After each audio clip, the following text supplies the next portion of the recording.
Hey everyone, just wanted to do this quickly. I messed up making this video, but I didn't want to waste the time. I still wanted to post it. When I filmed it, I did it with my phone, but I did portraits, so there's going to be black bars and everything for this. Sorry about that. I learned my lesson, and hopefully you guys still can work through. I just wanted to throw my biases out there. So, hey everyone, welcome to iHeart Sports. I'm going to be doing a live feed video here, so I'm not really going to do any editing, going on the fly, and I just want to go through all 30 teams as quick as I can here, giving a little bit on each one, but ranking them in terms of who I would cheer for should they go head to head. Now, it's pretty quick. A lot of the teams are super close, obviously, but just thought I'd do it. It's the beginning of the 2020 season, and gotta do it. So, at the very bottom, we're going to start in 30th. We got the New York Yankees. No surprise. If you're new to the channel, you're going to know who's number one. It's going to be the Blue Jays. It's no doubt about it. And throughout my whole life, watching the Yankees just dominate, buy their series, and just stuff, it's really got this sour taste in my mouth. However, I'm really hoping with this channel, we can start eliminating some of these biases that I'm going through right now. So, next one, 29, the Baltimore Orioles. No surprise here. Another AL East team. The Baltimore Orioles are basically the Blue Jays' number one rival, really. Both teams are kind of built the same way always. They're always around the 500 and battling, so it's no surprise they're down there.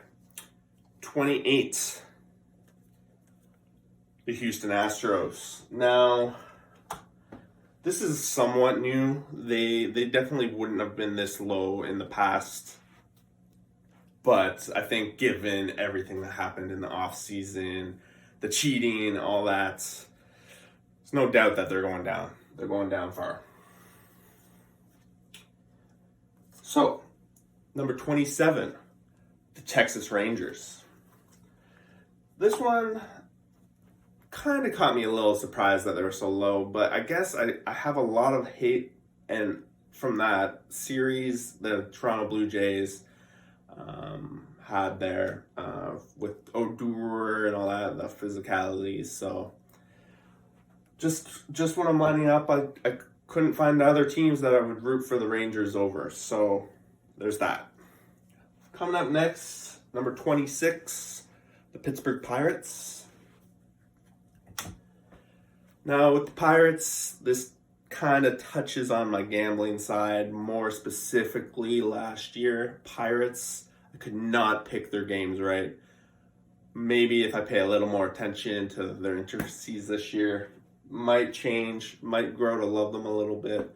Andrew McCutchen, all them came from there, so what can I say? I love my money. So after that, we got the Cardinals.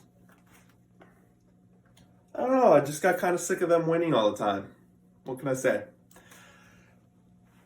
After that, number 24, the Boston Red Sox. Now, I know they're an AL East team, so that basically automatically throws them pretty much down when it comes to me and my bias. They are climbing though, I should say. Over the past couple seasons, mainly getting my fiance involved, I've come to grow on the Red Sox a little bit, and I do find myself rooting for them, at least against all those other teams. So, and then after that, we're on to number 23, Detroit Tigers.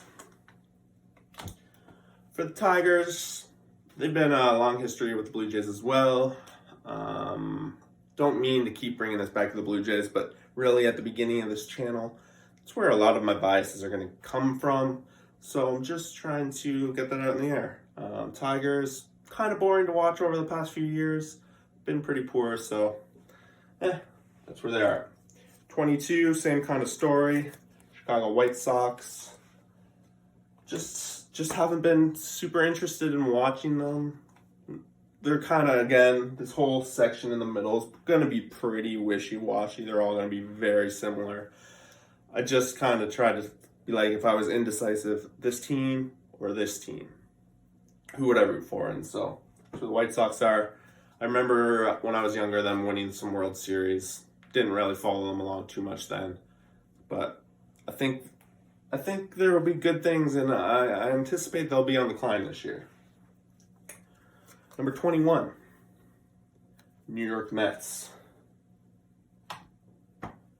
So for this one, I think it's just a New York team. I can't really say much more than that. Jays had a pretty significant trade when they got rid of Syndergaard, Jose Reyes, and all that. So that kind of leaves a sour taste in my mouth. But they're kind of a more, again, we're starting to hit neutral teams, and that's where they are. Following number 20, we got the Marlins. Marlins for me used to be a lot higher when I was younger, and they were winning back when they were Florida. Just like their fans, I just haven't been showing up to root them on or anything like that. So that's where they're falling. Number 19, Tampa Bay Rays. So this is the highest AL East team, and it's more out of respect. I kind of respect how they manage their team. They've tried different things, like considering last year they were going with the relievers out of the gate. Just kind of being able to build pretty solid teams while not being the most profitable franchise and kind of working within a budget. So got to give the respect to the Rays and the AL East. Following that, we got the Minnesota Twins coming in at 18. Got a bunch of friends in Minnesota, so they've definitely climbed up. Jays usually have good times there. Again, pretty neutral, but Minnesota, I'm becoming more of a fan. Cincinnati Reds, number 17. Joey Votto, what can I say? Canadian. Big player in the DFS. I used to love playing with Billy Hamilton. He'd steal so many bases, so that really made me kind of grow up to them. I also like watching a lot of their games because, honestly, their games are very high scoring. Is it the ballpark? Is it the team? Who's to say at this point? Number 16, a little bit of a shock, Seattle Mariners. So this is the closest stadium to where I live, and that's where we go down to see the Blue Jays. But really, they haven't really put a product on the field that's worth watching for me to get too much involved. So they're, again, falling into the neutral crowd. So after that, number 15, we got Moneyball, Oakland A's. So for the A's, like I said, the Moneyball movie obviously has a little bit of an impact on me. Don't follow them. West Coast, a little bit influence. But yeah, I like what they've been managing to do these past couple of years with the whole not having the salary cap that most teams have. So they've been wildcard team past 2 years. Gotta be impressed with that. So number 14, we got the Dodgers. We're starting to get a little bit out of the neutral. I love watching the Dodgers. Great team. They're basically like the opposite of the AL East, where they're starting to stack on that side, but we don't see them as often. I like Kershaw. I like how they picked up bats. I like their lineup, so very fun to watch.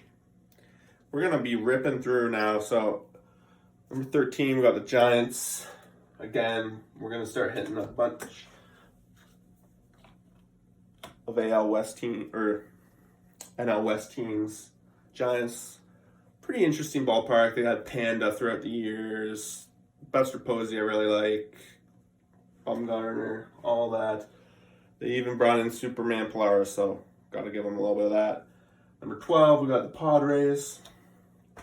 Love an underdog story. Every year I've been waiting for them to make a breakout. They just haven't done it yet. But I really think we might be seeing it. I'm rooting for them. I have a little bit of that bias toward them. And you might see it if you watch some videos come forward. After that, we got number 11, the Diamondbacks. What can I say? NL West. I moved out to the West Coast, and they just slowly been influencing me, and maybe I just watch more of the games in the West, but I have enjoyed watching their teams. Diamondbacks, I expected to see a lot better of the past couple of years, but they let me down. Again, it might have been the bias speaking. So in number 10, we got the Chicago Cubs. So the Cubs is strictly because my buddy loves the Cubs. So he basically influences me that way. And honestly, they have a great team. They're fun to watch. They've had great rotation the past couple of years and a great lineup. So what can I say? I'm going to keep saying that, apparently. Number 9, we got the Royals. So this might come to a shock, but that Cinderella run they had a few years ago, really, like a lot of people, it brought me in.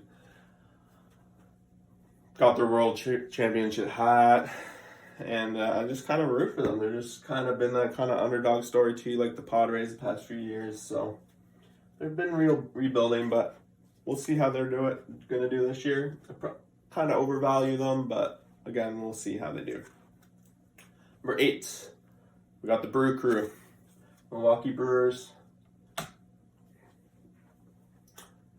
With the Brewers, I think it's been a lot of Eric Thames, and that whole top of the lineup was very strong, very fun, very exciting to watch. My DFS route came in a little bit to this one as they helped me bank one of my best tournaments. So there's a little bit of bias when it comes to the Brew Crew.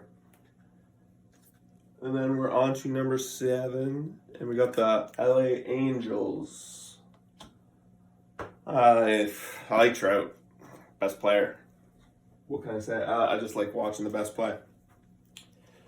Number 6, the Nationals. So this honestly has dropped since the championship. They probably would have been top 5 before they traded Harper. I love Harper. I just like his passion. So without him, they kind of dropped a little bit. Championship doesn't really impact it, but still root for them. They have a ton of great talent. Love their pitchers. So, and then back to Harper. There's more to it than just that. The Phillies also almost took my favorite Blue Jay of all time, the World Series, Roy Halladay. That 1-0 game against the Cardinals in Game 7. That was a brutal one. But still big fan of the Phillies. They have a great team. I have high expectations of them this year. A little bit biased. What can I say? Can't say much. Number 4. This is going to be a shock. The Indians. Even though the Indians kind of clobbered the Blue Jays' chances at playoffs, World Series a couple years back, my DFS fantasy side of me just loves this team, loves the ballpark, their pitching, although they lost Kluber this year. Just always have had a good spot for the Indians. That's basically it. So number 3, we're getting to the meat and potatoes now. We got the Atlanta Braves. The Braves. So they got my favorite GM, Alex Anthopoulos, now. They don't have Donaldson anymore, but Freddie Freeman, love that man. Great Canadian ball player. Again, they let the Blue Jays win the World Series. Number 2, Colorado Rockies. And this strictly comes down to, they stole my heart when I moved out west. Accompanying with me crushing some DFS and realizing that Coors Field is the best offense field to watch. It's just made its way up into second, and I just love this team. I'd probably overrate every player on that team. Number 1, Toronto Blue Jays. No surprise, set it at the top. Blue Jays are number 1. I've loved them since I was a kid. But I just want to say with this channel, the whole idea of this was to kind of lay out. I do have bias, but I really want to try to make it so it's an bias-free environment, and I'm open to discussions on all these teams. I understand that I need to do some work on that, and that's really what this video is about. Just breaking down what I think of the league.